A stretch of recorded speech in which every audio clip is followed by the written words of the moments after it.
Nous pensons que les entreprises suisses, grâce à leur flexibilité, leur capacité d'adaptation et leur pouvoir d'innovation, sont extrêmement bien positionnées pour faire face aux défis majeurs du futur. La Suisse est régulièrement dans le trio de tête des classements mondiaux sur la productivité et la compétitivité.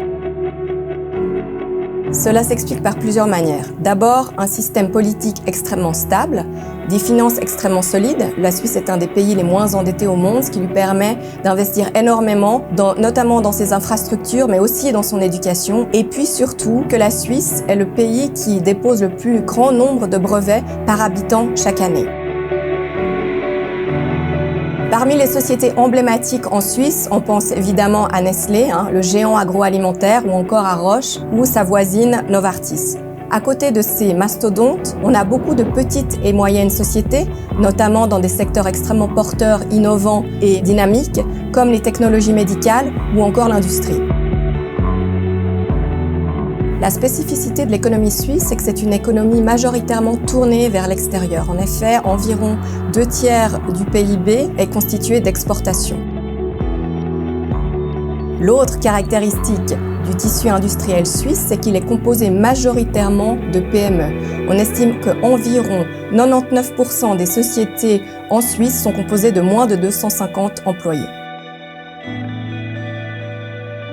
Les principales branches exportatrices du pays sont bien évidemment le pôle pharmachimie, qui représente environ 45% des exportations et qui a eu plutôt tendance à augmenter ces 2 dernières années, notamment à cause du Covid.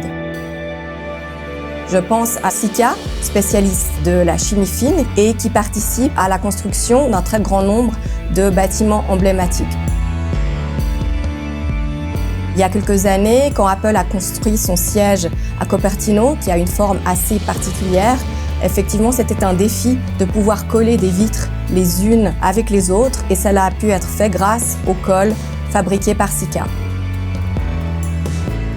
Le deuxième pôle d'exportation extrêmement important, c'est l'industrie des machines et l'électrotechnique, qui constitue environ 20% des exportations du pays. Par exemple, l'entreprise basée à Zug-Bossart est créée au 19e siècle et qui est un distributeur d'éléments de fixation essentiels aux voitures Tesla. Ce qui permet à la Suisse de continuer à exporter malgré un franc de plus en plus fort, c'est évidemment la forte valeur ajoutée de ses produits, due notamment à l'innovation, et la qualité, le Swiss Made ayant encore une renommée internationale importante.